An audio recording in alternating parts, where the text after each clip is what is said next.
Baptisan Roh Kudus.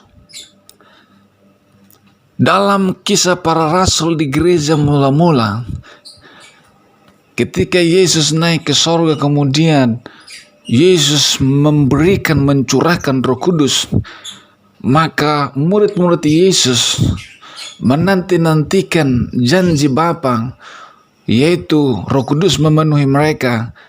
Ketika mereka berdoa dan mereka dipenuhi Roh Kudus, tanda yang bisa dilihat bahwa mereka dipenuhi Roh Kudus, dibaptis oleh Roh Kudus, yaitu dari bahasa roh yang mereka perkatakan lewat mulut mereka. Saudaraku, firman Tuhan berkata, mereka penuh dengan Roh Kudus. Dan sesudah itu, ketika murid-murid melayani orang-orang percaya yang lain, mendoakan mereka, dan mereka dipenuhi Roh Kudus, dan ada tanda yang bisa dilihat bahwa mereka sudah dipenuhi Roh Kudus, sudah dibaptis Roh Kudus, yaitu dengan mereka berbahasa roh. Mereka mengucapkan kata-kata yang mereka tidak mengerti, yaitu bahasa roh. Saudara yang dikasihi oleh Tuhan, kemanapun para murid pergi, Yohanes, Petrus, dan yang lain-lain, mereka menemui orang-orang percaya, orang-orang yang sudah percaya kepada Yesus. Pertanyaan yang mereka tanyakan adalah, sudahkah engkau sudah terima Roh Kudus? Kemudian ada banyak mereka yang berkata, kami belum tahu apa itu Roh Kudus. Yang kami tahu adalah tentang baptisan Yohanes, baptisan pertobatan, baptisan tentang keselamatan. Tapi Roh Kudus kami belum pernah tahu. Kemudian Petrus dan Yohanes, murid-murid itu menyampaikan, mengajarkan apa itu tentang baptisan Roh Kudus.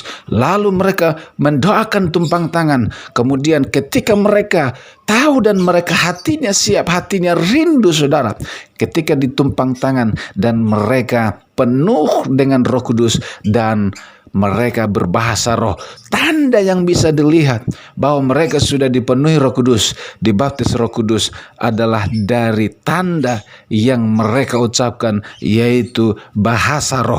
Saudaraku yang dikasihi oleh Tuhan, tanda awal, tanda pertama yang kita bisa lihat dari seseorang yang sudah dibaptis Roh Kudus, yaitu bahasa roh.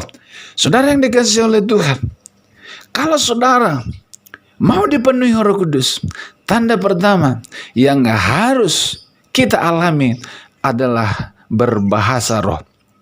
Saudara yang dikasihi oleh Tuhan, bukan bahasa roh yang dibuat-buat, tetapi bahasa roh yang Roh Kudus berikan langsung buat kita. Saudara yang dikasihi oleh Tuhan, tidak usah bingung ketika kita haus dan lapar, ketika kita minta, pasti Tuhan kasih buat kita. Roh Kudus itu diberikan memang buat kita, saudara. Mungkin sampai hari ini ada banyak dari kita belum menerimanya. Jangan khawatir. Yang kita perlu lakukan, terus minta, terus haus, terus lapar akan Roh Kudus, terus rindukan, saudara.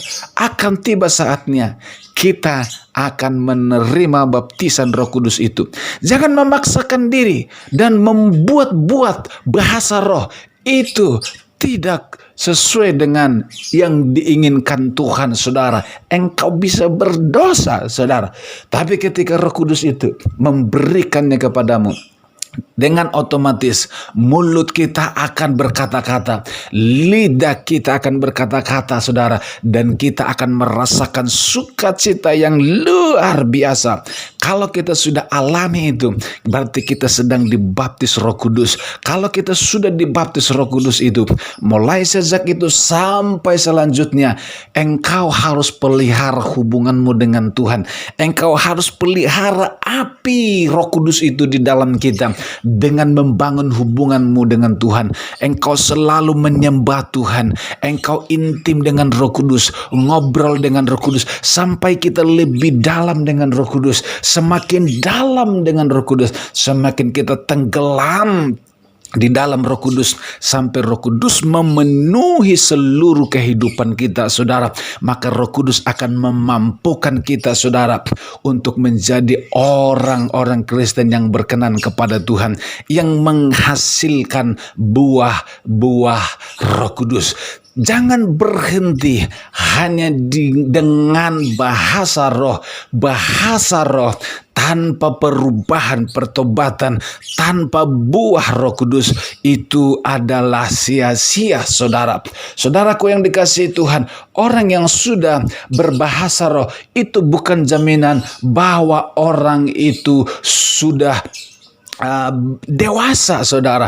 Orang yang sudah berbahasa roh, dia harus terus mengejar buah di dalam Kristus. Galatia 5:22, tetapi buah-buah roh adalah sukacita, damai sejahtera, kelembutan, penguasaan diri, dan lain-lain. Saudara yang dikasihi oleh Tuhan, mengejar buah. Orang yang sudah dipenuhi Roh Kudus, kerinduannya adalah berbuah. Kerinduannya adalah menyenangkan hati Tuhan. Tidak mungkin Roh Kudus yang ada di dalam kita, saudara, ingin melakukan hal-hal yang jahat. Kalau itu yang ada di dalam kita, saudara, berarti kita tidak membiarkan Roh Kudus menuntun, menguasai kehidupan kita, saudara. Bukan berarti kalau Roh Kudus tinggal di dalam kita, maka pikiran kita langsung hilang, saudara. Melainkan kita punya pikiran, kita punya perasaan, dan kita masih punya keputusan, saudara. Saudara mau hidup dalam Tuhan, saudara mau hidup dalam dosa, saudara mau hidup dalam kebenaran, itu ada di dalam keputusan, saudara. Firman Tuhan berkata, peliharalah, jagalah keselamatanmu, kerjakanlah keselamatanmu sampai akhir hidupmu. Saudaraku yang dikasihi Tuhan, ketika seseorang dibaptis Roh Kudus, dia tidak langsung berubah jadi malaikat, saudara. Dia masih manusia, saudara. Masih bisa jatuh dalam dosa kalau tidak intim dengan Roh Kudus. Kalau pikirannya tidak diisi firman Tuhan. Kalau hatinya tidak dipenuhi Roh Kudus setiap hari. Kalau matanya, pikirannya, seluruh hidupnya dia tidak jaga, dia akan bisa hancur oleh dunia ini. Saudara yang dikasihi oleh Tuhan, biarlah kita orang yang sudah dipenuhi Roh Kudus, dibaptis Roh Kudus, kemudian biarkan hidup kita dikuasai oleh Roh Kudus dengan hubungan kita yang semakin intim dengan Tuhan, dan kejar buah-buah roh itu, saudara. Mengejar buah-buah roh itu butuh latihan, butuh perjuangan. Dengan Roh Kudus kita selalu bisa melakukannya. Saudara yang dikasihi oleh Tuhan, ketika kita dipenuhi Roh Kudus, kemudian kita menghasilkan buah, menjadi orang Kristen yang berbuah. Kemudian yang selanjutnya, saudara, kita menerima karunia Roh Kudus. Roh Kudus yang ada di dalam kita, saudara. Roh Kudus itu punya karunia-karunia. Di dalam firman Tuhan berkata, ada banyak karunia-karunia Roh Kudus. Ada karunia kesembuhan, ada karunia nubuat, ada karunia berbahasa roh, karunia menafsirkan bahasa roh, karunia hikmat, dan karunia-karunia yang lain. Paulus berkata, kejarlah karunia-karunia itu, saudara. Tuhan ingin, saudara, supaya kita menerima karunia-karunia Roh Kudus itu. Roh Kudus itu punya karunia-karunia. Kalau Roh Kudus ada di dalam kita, maka karunia-karunia itu ada di dalam Roh Kudus. Itu sebabnya semakin kita intim dengan Roh Kudus, maka kita akan semakin dipakai Tuhan dengan karunia-karunia itu. Saudara yang dikasihi oleh Tuhan, karunia itu disediakan untuk kita melayani Tuhan. Kalau kita tidak melayani Tuhan, Buat apa itu karunia, saudara? Kalau engkau aktif melayani Tuhan, maka engkau akan melihat karunia yang Tuhan berikan kepadamu untuk engkau melayani Tuhan. Saudara yang dikasihi oleh Tuhan, ketika kita memberikan hidup melayani Tuhan, kita akan melihat karunia-karunia itu diberikan buat kita, saudara. Itu sebabnya dipenuhi dengan Roh Kudus, kemudian kejar buah dan kejarlah karunia-karunia supaya kita menjadi orang Kristen yang dipakai Tuhan di muka bumi ini. Kiranya Tuhan memakai setiap kita. Haleluya. Amin.